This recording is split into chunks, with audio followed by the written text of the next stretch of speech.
Brian Hughes. And what do you do for a living, Brian? I'm a Vice President of Human Resources. And how many years of experience do you have doing that? I have 25 plus years. And how is it that you got into that? I started in HR, wanted to be in HR since university, and I had to do a career development program actually, and I had to choose a career and interview 3 people in that career, and it was VP of HR, and that was back in 1986. Wow, you really manifested that. So I just worked it and made many career shifts and followed my vision, and that's where I landed. And I've been here, like I say, 25 plus years in the head of HR. And how much do you make doing that? Is the base salary? Ballpark? Well, I make over 200,000 base, and with bonuses and stuff on top of that. And if you were to give one piece of advice to someone, for someone to be where you're at today, what would you tell them? Don't underestimate your potential. Bobby Umar. And what do you do for a living, Bobby? I'm a professional speaker. And how many years of experience do you have doing that? I've been doing this for 17 years. And how did you get into this? Well, I found that I didn't fit in with engineering, and I found I didn't fit in with brand marketing, and I found I didn't fit in with teaching. And so I dove into my personal brand to figure out what is it that's going to fit my personality, who I am, and what my values are. And when I was done, I came up with people, nurturing, performing, influence, and diversity. And I decided to become a motivational speaker. And how much do you make as a professional speaker? Well, it's funny because the COVID destroyed everything, and then the next year I tripled my business. And I would say, it's kind of hard to say, but let's say 6 figures. But when I do speaking, I can make between $5,000 to $10,000 per speech. I'm here with Swish Kiswami. And what do you do, Swish? I'm the CEO of a company called Surf. We built a browser extension that rewards people for their browsing data. And how did you get into that? Well, 4 years ago, I wanted to build a simple platform to help any creator or brand find who their top fans on Instagram and Twitter were. We went down that whole path of building a data platform only to realize that the world is becoming more privacy conscious. And in that world, people's data is something that you need to pay them for. That's why we built this model where we compensate people for their data directly. And how much do you make doing this? So right now we are valued at a very reasonable size. We just completed our Series A, and we've been growing this business for the last 4 years. We're a team of 32 people all in Toronto, and we're just very excited. We want to build a unicorn here in Canada and focus it around data sharing. If you had to give one piece of advice for someone that wants to get to the point you're at today, what would you tell them? I think number one, really question, do you want to do what I'm doing? I think a lot of people want to start a business, but they don't necessarily know. It's a lonely journey. It's intense. It's, you have to think 10 years spending your life, building something. So you have to be very passionate about what you're doing. So I would question it. But then if you are interested in building a business, I wouldn't plan for that long. So a lot of people they spend a month or two planning. Instead of taking that month or two to plan, definitely write your idea down, have a, Google PowerPoint presentation, whatever it is, but go and try to get customer feedback as soon as possible. That's what matters. Going and talking to people about your idea, potential customers, potential investors, getting their feedback to then decide, do I want to actually do this or not? Because their feedback is what's the most important. So just have a bias for action. Yeah, exactly, right? Think about action and really try to focus on that, because planning will only get you so far. Like, look at me, for example. The idea we had initially for Surf 4 years ago is very different from what we're doing now. Constant iteration is what makes good entrepreneurs, in my opinion, stick around. I'm here with Godwin. And what do you do for a living? So I do a couple of things. So I'm still a student at pharmacy school at U of T. And then I'm also a venture capitalist investing in healthcare and Web3 companies with a firm called VU Venture Partners that's based in San Francisco. And how many years of experience do you have doing that? Formally 6 months, but I've been in VC for about a year now, just within the ecosystem. So yeah. How did you get into that? I met this guy on one of my Discord servers that helped moderate. And so we connected. We had a 30-minute conversation because he works for VU.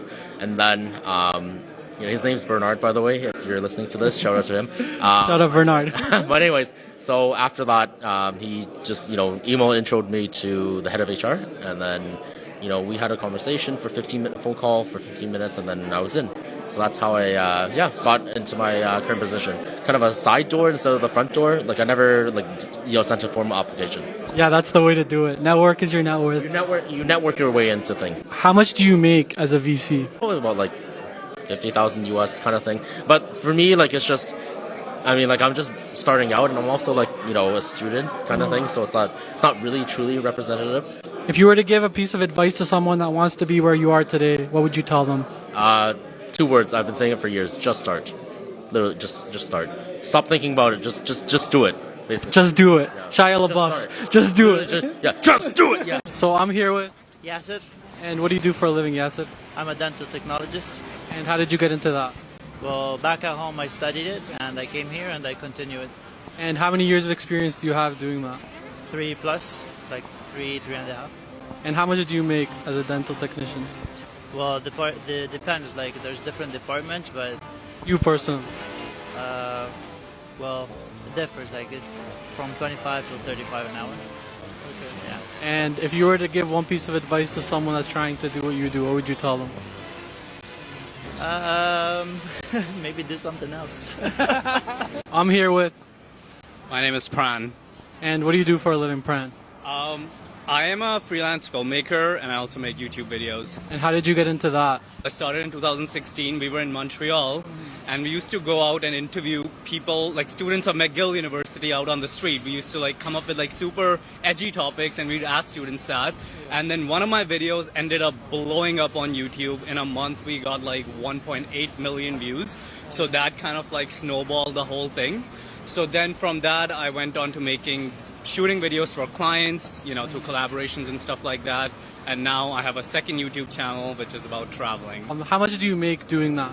So with YouTube, it's never been consistent, but if I were to give you an average of what I make from from YouTube as well as all my freelance projects, I'd say about like $60,000 a year. Okay, and if you were to give one piece of advice to someone that wants to do what you do, what would you tell them? Oh man, YouTube, I'll be very honest, these days YouTube is very hard. YouTube is a lot about strategy, right? So it's not just about going out there and making a video. You have to kind of be strategic because you want people to, first of all, click on your video. And then second of all, you want people to watch your videos for as long as possible.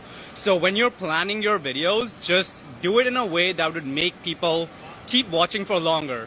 So you want to have a thumbnail that's attractive enough because, you know, you might have the best video in the world, but if you don't have a good thumbnail, nobody's going to know. So come up with a good thumbnail and just script out your videos so you can, just make people keep watching for longer. And that's really what I'm going to say. And just keep hustling. It's not going to happen overnight. Yeah. It's going to take a long time. Yeah, be patient. Sage. And what do you do for a living, Sage? Doing a little bit of high-rise carpentry right now in the union. And how did you get into that? Had to go to jail first and start fresh, and then Kijiji's one hell of a drug, man. How many years of experience do you have doing that? Well, for high rise, man, it varies, but I already have like a construction background. So when I saw the ad on Kijiji for high rise, I had no idea it was unionized stuff, but they do a little bit of this stuff. How much do you make doing that? 45. And if you were to give one piece of advice to someone watching, what would you tell them? Stay away from drugs and surround yourself with people that you think are more successful than you. Raf Nora. And what do you do for a living, Raf? I'm a musician. And how did you get into that? It's been my passion since as long as I can remember. Just the one thing that was always there for me when I was growing up and going through hard times, and I've never thought about anything different. And it's finally starting to take off right now. So, how much do you make a year as a musician? Honestly, it's not good money right now. I'm independent, so I'd probably say around 42,000. Just finally dropping the project that means the most to me, and I think it'll grow from there. I'm only 23. I'm hoping to sign some, talking with labels right now, and hoping to go up from there. And if you were to give one piece of advice for someone trying to make it or do what you do, what would you tell them? Never give up, one, and there's 8 billion people in the world, so no matter what you sound like, if you promote it to the right niche, you will make an incredible living. Like, I'm right now focused on building 2,000 hardcore followers. If you have 2,000 hardcore followers, that's it. Like, I know people on Instagram have millions, this and that. If you have 2,000 hardcore followers and you can sell them a $50 hoodie a year, you're making $100,000 and living your dream. It's really about numbers and just finding your niche. No matter what you sound like, there's going to be people out there in the world who will love it. Well, I'm here with Suraj. And Suraj, what do you do for a living? Right now, I'm a student, but I also work in phone repairs in the Eaton Center. And how did you get into that? They just hired me on Indeed, and they trained me in everything. I had no training before that. And how much do you make doing that? Right now, it's $17.50 an hour. And if you were to give one piece of advice to someone that wants to do what you're doing, what would you tell them? Just persevere. It's a little tough at the start, but it gets really easy when you have the experience.